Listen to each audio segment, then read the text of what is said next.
जो हो गया उसे सोचा नहीं करते, जो मिल गया उसे खोया नहीं करते। सफलता उन्हीं को मिलती है जो वक्त और हालात पर रोया नहीं करते, जो वक्त और हालात पर रोया नहीं करते। हाँ तो नमस्कार मेरे प्यारे साथियों, कैसे हैं आप लोग। मुझे उम्मीद है आप लोग बहुत अच्छे होंगे और आपकी पढ़ाई बिल्कुल मस्त तरीके से जो है वो चल रही होगी।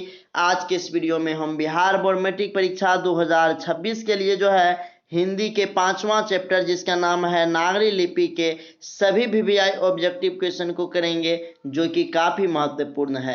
तो चलिए बिना देरी के जो है वीडियो को स्टार्ट करते हैं।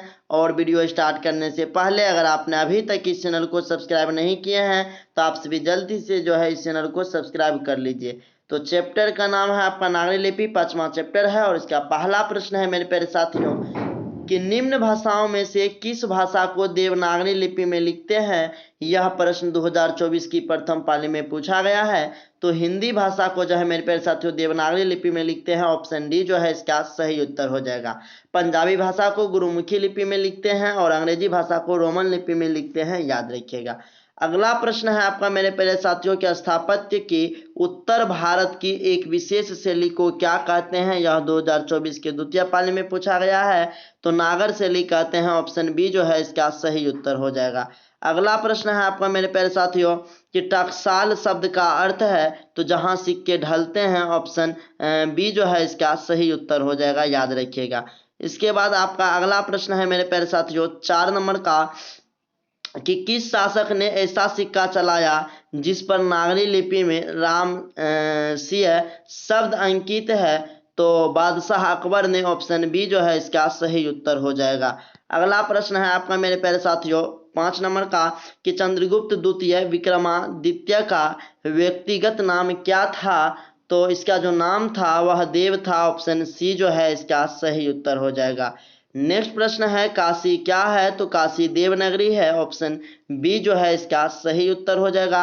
अगला प्रश्न है आपका मेरे प्यारे साथियों कि कर्नाटक प्रदेश का श्रवणबेलगोला स्थान किसका प्रसिद्ध तीर्थ स्थल है। यह 2023 के प्रथम पाली में पूछा गया है। तो यह जो है जैनों का तीर्थ स्थल है, ऑप्शन बी जो है इसका सही उत्तर हो जाएगा। अगला प्रश्न है आपका मेरे प्यारे साथियों 8 नंबर का कि धारा नगरी का कौन शासक अपने विद्यानुराग के लिए इतिहास में प्रसिद्ध है। तो परमार शासक भोज जो है यह धारा नगरी का जो है विद्यानुराग के लिए इतिहास में प्रसिद्ध है, ऑप्शन सी जो है इसका सही उत्तर हो जाएगा। अगला प्रश्न है आपका मराठी, नेपाली और नेवारी भाषाओं की लिपि क्या है। तो देवनागरी लिपि है, ऑप्शन डी जो है इसका सही उत्तर हो जाएगा और यह 2023 के द्वितीय पाली परीक्षा में जो है वो पूछा गया है। अगला प्रश्न है आपका कि गुणाकर मूले ने मिडिल स्तर की पढ़ाई किस भाषा में की है। तो यह जो है मेरे प्यारे साथियों मराठी भाषा में की है, ऑप्शन ए जो है इसका सही उत्तर हो जाएगा। अगला प्रश्न है आपका मेरे प्यारे साथियों मूले ने जो है अंग्रेजी व हिंदी की पढ़ाई कहाँ पर की है। तो यह जो है मेरे प्यारे साथियों यह जो अपनी पढ़ाई की है हिंदी और अंग्रेजी की वो आपका वर्धा में की है, ऑप्शन सी जो है इसका सही उत्तर हो जाएगा। अगला प्रश्न है आपका कि नेपाली भाषा किस लिपि में लिखी जाती है। तो नेपाली भाषा भी जो है देवनागरी लिपि में लिखी जाती है, ऑप्शन डी जो है इसका सही उत्तर हो जाएगा। अगला प्रश्न है मेरे प्यारे साथियों ये जो दिख रहा है आपको इसका अक्षर का संबंध जो है वर्तमान में किस भाषा से है। तो यह बांग्ला भाषा का अक्षर है, ऑप्शन डी जो है इसका सॉरी यह जो भाषा है मेरे प्यारे साथियों यह मराठी भाषा से इसका जो है संबंध है, ऑप्शन बी जो है इसका सही उत्तर हो जाएगा। अगला प्रश्न है मेरे प्यारे साथियों बांग्ला लिपि प्राचीन नागरी लिपि की है। तो यह बहन है, ऑप्शन बी जो है इसका सही उत्तर हो जाएगा। अगला प्रश्न है आपका मेरे प्यारे साथियों 15 नंबर का कि केरल के शासकों के द्वारा जो है केरल के शासकों द्वारा सिक्कों पर वीर केरलस्य शब्द किस लिपि में लिखी गई है। यह 2019 के द्वितीय पाली और 2022 के कंपार्टमेंटल परीक्षा में पूछा गया है। तो यह नागर लिपि में लिखी गई है, ऑप्शन ए जो है इसका सही उत्तर हो जाएगा। अगला प्रश्न है कि पहल किन राजाओं के लेखों के लिपि को ही नंदी नागरी नाम दिया गया था। तो यह दिया गया था विजयनगर के राजाओं का, ऑप्शन बी जो है इसका सही उत्तर हो जाएगा। अगला प्रश्न है आपका मेरे प्यारे साथियों टकसाल का संबंध है। तो टकसाल का जो संबंध है वह सिक्कों से है, ऑप्शन ए जो है इसका सही उत्तर हो जाएगा। अगला प्रश्न है आपका कि श्रवण बेलगोला जो है यह स्थान का संबंध है। तो श्रवण बेलगोला स्थान का जो संबंध है वह जैन धर्म से है। ऑप्शन ए जो है इसका सही उत्तर हो जाएगा। अगला प्रश्न है नागरी लिपि शीर्षक निबंध के निबंधकार हैं गुणाकर मूल्य। ऑप्शन ए जो है इसका सही उत्तर हो जाएगा। अगला प्रश्न है आपका नागरी लिपि शीर्षक पाठ किस पुस्तक से जो है वह लिया गया है। तो यह जो है भारतीय लिपियों की कहानी से लिया गया है। ऑप्शन बी जो है इसका सही उत्तर हो जाएगा। अगला प्रश्न है आपका मेरे प्यारे साथियों 21 नंबर का कि मराठी भाषा की लिपि कौन सी है। तो मराठी भाषा की जो लिपि है मेरे प्यारे साथियों वह है आपका देवनागरी लिपि। ऑप्शन सी जो है इसका सही उत्तर हो जाएगा। अगला प्रश्न है आपका कि सिद्धम क्या है। तो सिद्धम जो है मेरे प्यारे साथियों यह एक प्रकार की लिपि है। ऑप्शन डी जो है इसका सही उत्तर हो जाएगा। अगला प्रश्न है किसे देवनागरी की संज्ञा दी गई है। तो काशी को देवनागरी की संज्ञा दी गई है। ऑप्शन बी जो है इसका सही उत्तर हो जाएगा। अगला प्रश्न है मालवा में नागर लिपि का इस्तेमाल होता है ऐसा किसने कहा। तो ऐसा जो है अल्बरेनू ने कहा था। ऑप्शन ए जो है इसका सही उत्तर हो जाएगा। अगला प्रश्न है अमोघ वर्ष कौन था। अमोघ वर्ष जो है यह एक प्रख्यात राष्ट्रकूट राजा था। ऑप्शन बी जो है इसका सही उत्तर हो जाएगा।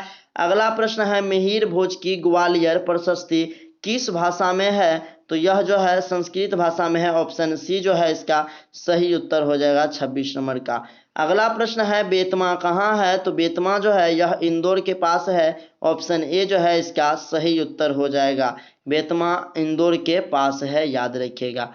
अगला प्रश्न है आपका 28 नंबर का मेरे प्यारे साथियों कि ईसा की 14वीं 15वीं सदी के विजयनगर के शासकों ने अपने लेखों की लिपि को कहा है। यह 2019 के द्वितीय पाली में पूछा गया है।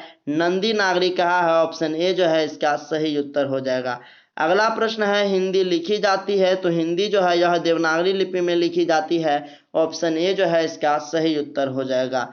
नेक्स्ट प्रश्न है आपका मेरे प्यारे साथियों कि विजयनगर के राजाओं के लेखों की लिपि को क्या नाम दिया गया है अथवा विजयनगर के शासकों के लेख जो है वह किस लिपि में है। तो यह नंदी नागरी लिपि में है। ऑप्शन सी जो है इसका सही उत्तर हो जाएगा।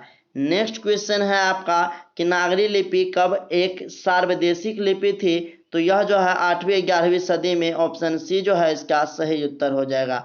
अगला प्रश्न है पहले दक्षिण भारत की नागरी लिपि क्या कहलाती थी। तो यह सिद्धम कहलाती थी। ऑप्शन डी जो है इसका सही उत्तर हो जाएगा। नेक्स्ट प्रश्न है गुणाकर मूल्य का जन्म कब हुआ। 1935 ईस्वी में। ऑप्शन ए जो है इसका सही उत्तर हो जाएगा। अगला प्रश्न है कि गुणाकर मूल्य का जन्म जो है वह कहाँ हुआ था। तो गुणाकर मूल्य का जो जन्म हुआ है यह महाराष्ट्र में हुआ है। ऑप्शन सी जो है इसका सही उत्तर हो जाएगा। अगला प्रश्न है आपका मेरे प्यारे साथियों 35 नंबर का कि परमार शासक भोज कहाँ के रहने वाले थे। तो यह जो है मेरे प्यारे साथियों धारा नगरी के रहने वाले हैं। ऑप्शन ए जो है इसका सही उत्तर हो जाएगा। अगला प्रश्न है गुप्तों की राजधानी को क्या कहा जाता होगा। तो गुप्तों की राजधानी को जो है देवनगर कहा जाता होगा। ऑप्शन डी जो है इसका सही उत्तर हो जाएगा। अगला प्रश्न है कि गुणाकर मूल्य ने विभिन्न विषयों पर कितने निबंध लिखे हैं। तो गुणाकर मूल्य जी जो हैं इन्होंने जो है विभिन्न भाषा में 2500 से अधिक जो है निबंध लिखे हैं। ऑप्शन बी जो है इसका सही उत्तर हो जाएगा। इसके बाद आपका अगला प्रश्न है कि भारतीय लिपियों की कहानी किनकी प्रसिद्ध रचना है। तो यह गुणाकर मूल्य की। ऑप्शन ए जो है इसका सही उत्तर हो जाएगा। अगला प्रश्न है इस्लामी शासक का आरंभ काल है। तो इसका जो आरंभ काल है वो 12वीं सदी से है। ऑप्शन ए जो है इसका सही उत्तर हो जाएगा। नेक्स्ट प्रश्न है गुणाकर मूल्य की मृत्यु कब हुई। 2009 ईस्वी में। ऑप्शन डी जो है इसका सही उत्तर हो जाएगा। अगला प्रश्न है आपका मेरे प्यारे साथियों 41 नंबर का कि नागरी लिपि के आरंभिक लेख हमें कहाँ से मिलते हैं। तो इसका जो आरंभिक लेख है मेरे प्यारे साथियों वे हमें दक्षिणी भारत से मिलते हैं। ऑप्शन सी जो है इसका सही उत्तर हो जाएगा। अगला प्रश्न है कि बेतमा दान पत्र किस समय का है। तो बेतमा दान पत्र जो है यह आपका मेरे प्यारे साथियों यह आपका 1020 ईस्वी का है। ऑप्शन ए जो है इसका सही उत्तर हो जाएगा। नेक्स्ट प्रश्न है आपका 43 नंबर का कि उत्तर भारत से नागरी लिपि के लेख कब से मिलने लगते हैं? तो यह जो है 8वीं सदी से मिलने लगते हैं। ऑप्शन ए जो है इसका सही उत्तर हो जाएगा। इसके बाद आपका नेक्स्ट प्रश्न है मेरे प्यारे साथियों 44 नंबर का कि निबंध के लेखक हैं गुणाकर मूले, है ना। निबंध के लेखक जो है नागरी लिपि निबंध के लेखक गुणाकर मूले हैं। तमिल, मलयालम, तेलुगु, कन्नड़ भाषाएं हैं। तो यह जो है दक्षिण भारत की भाषाएं हैं। ऑप्शन डी जो है इसका सही उत्तर हो जाएगा। इसके बाद आपका नेक्स्ट क्वेश्चन है कि रामायण की रचना किस भाषा में हुई?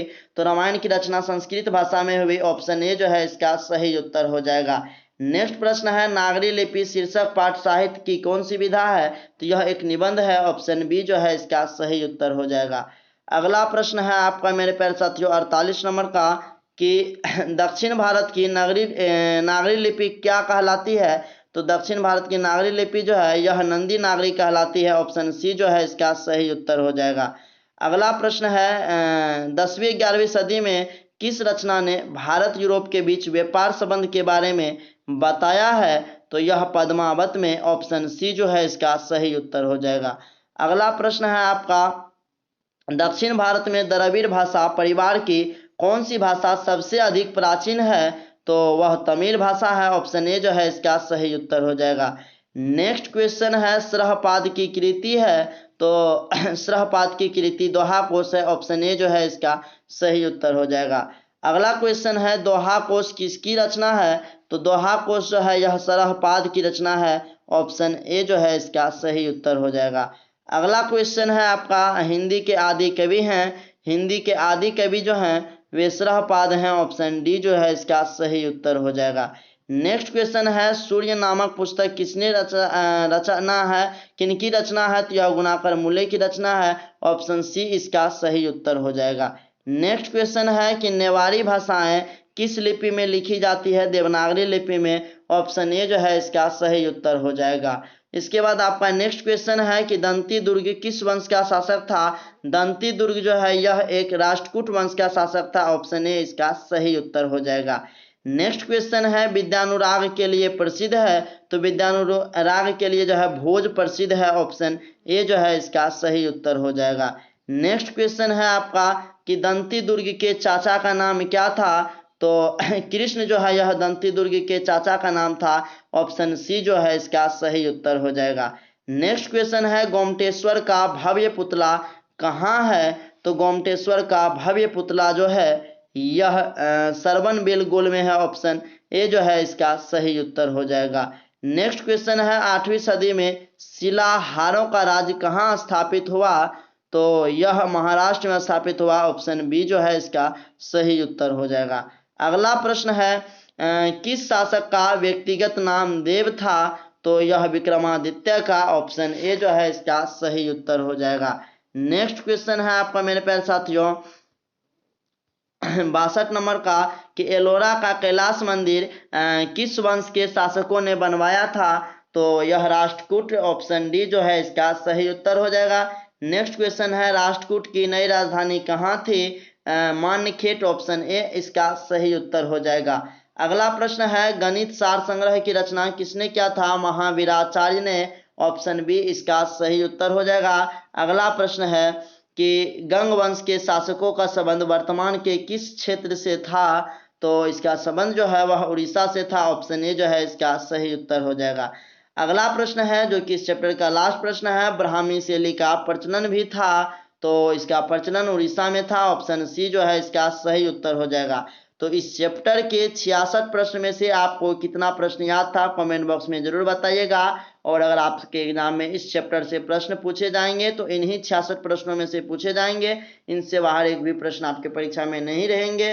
तो वीडियो को जो है यहीं पर एंड करते हैं। वीडियो कैसा लगा कमेंट बॉक्स में ज़रूर बताइएगा और वीडियो को लाइक कर दीजिए, अपने दोस्तों में शेयर कर दीजिए। साथ ही अगर आपने अभी तक इस चैनल को सब्सक्राइब नहीं किए हैं तो जल्दी से आप सभी इस चैनल को सब्सक्राइब कर लीजिए।